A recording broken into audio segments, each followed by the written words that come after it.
আসসালামু আলাইকুম আরহামাতুল্লাহি অবারকাতু।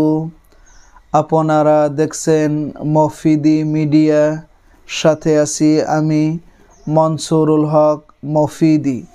আজ আমরা সরাসরি পবিত্র কোরআন হাদিস রিসার্চ করে গবেষণা করে একটি অত্যন্ত গুরুত্বপূর্ণ বিষয় শিখব এবং জানব। সেটি হচ্ছে জিনের আসর দূর করার, জিনের ক্ষতি থেকে বাঁচার।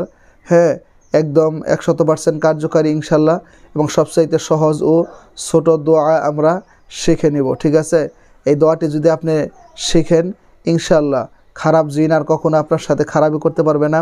খারাপ জিন কখনো আপনাকে কষ্ট দিতে পারবে না, আপনার সাথে কোনো খারাপই করতে পারবে না ইনশাআল্লাহ। আপনি খুব সহজে এটি শিখে নিতে পারেন। আপনার উপর যদি কোনো চালানি জিন থাকে, কোনো রকম খারাপ জিন থাকে, সব কিছু আপনার থেকে একদম সহজেই দূর হয়ে যাবে। তো যদি ভিডিওটি বুঝতে কোনো সমস্যা হয় অথবা সরাসরি এই 30 পারা কোরআনুল কারিম থেকে যে কোনো বিষয় শিখতে, জানতে, বুঝতে, অথবা বিশ্বের যে কোনো প্রান্ত থেকে যে কোনো বিষয়ের কাজ করাতে যদি আপনাদের প্রয়োজন হয়, তদবির করাতে যদি প্রয়োজন হয়, তাহলে এই মফিদি মিডিয়ার প্রত্যেকটা ভিডিওতে সরাসরি আমার ফোন নাম্বার দেওয়া আছে। চাইলে আপনি ইমো অথবা হোয়াটসঅ্যাপে যুক্ত হয়ে মনের কথা আমাকে জানাতে পারেন ইনশাআল্লাহ। তবে এখানে সকল কাজ সম্পূর্ণ কোরআন থেকে করা হয়, কোরআনের বাহিরে কোনো কাজ করা হয় না। ঠিক আছে, তো যারা কোরআনকে ভালোবাসেন অবশ্যই যোগাযোগ করতে পারেন ইনশাআল্লাহ। তো আসুন আমরা এই বিষয়টি খুব সহজেই শিখে নেই। জিন দূর করার, জিনের ক্ষতি থেকে বাঁচার কোরআনের মধ্যে অনেক আয়াত রয়েছে, অনেক শব্দ রয়েছে। তো অনেকগুলা হয়তো একটু বড় সড়ো কঠিন, সেগুলোর দ্বারা অনেকেই কাজ করতে পারে, অনেকেই পারে না। তো সেই জন্য আমি আজকে একটি সহজ দোয়া আপনাদেরকে আমি শিখিয়ে দিব, যাতে এটি দ্বারা সকলেই কাজ করতে পারেন এবং নিজের তদবির যাতে নিজেই করতে পারেন, এবং যে কাউকে যাতে খুব সহজেই আপনি জিনের আসরগ্রস্ত রোগীকে আপনি ফু দিয়ে তার শরীর থেকে জিন ছাড়াইতে পারেন। হয়তো কখনো কখনো খারাপ জিন একবার ছাড়াই দিলে একাধিকবার আসতে পারে, কিন্তু এটি দিয়ে কাজ করলে হয়তো একবার যদি আসে আপনি আবার ফু দিয়ে দিবেন, হয়তো আর আসবে না, কারণ তার শরীরের মধ্যে একটা জ্বালা পোড়া শুরু হয়ে যাবে, সে আর আসতে পারবে না। ঠিক আছে, প্রখ্যাত ফকিহ কবির আহমেদ ইবনে মুসা রহমাতুল্লাহ আলাই জিনের আসরকৃত ব্যক্তির উপর নিম্নের আয়াত পরে সবসময় কী করতেন? ফু দিতেন। ফু দিলে এই জিনের আসরগ্রস্ত রোগীর শরীর থেকে জিন দূর হয়ে যেত, সে আর কখনোই তার শরীরের মধ্যে জিনে আসর করতে পারতো না। ঠিক আছে, দোয়াটি কি এটি আমরা এখন খুব সহজে সুন্দর করে শিখে নেব ইনশাআল্লাহ।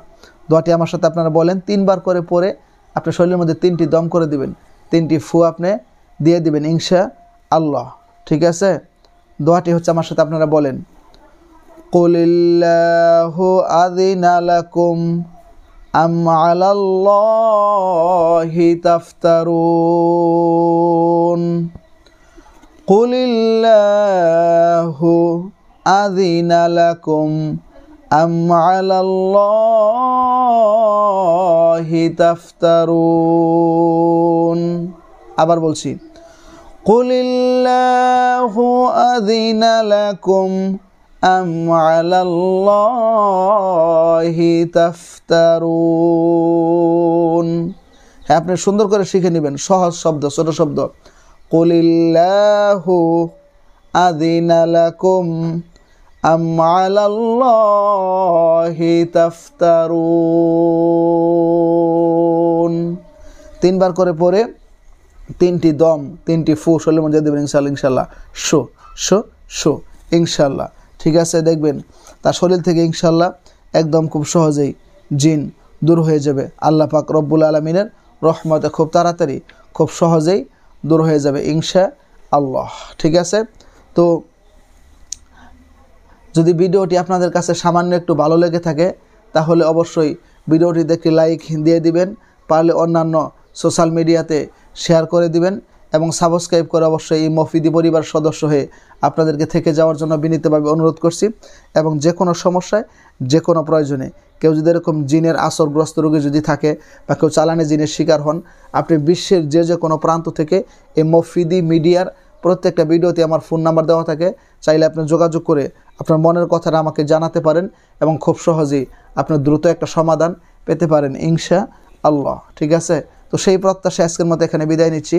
আসসালামু আলাইকুম ওয়া রাহমাতুল্লাহি ওয়া বারাকাতুহু।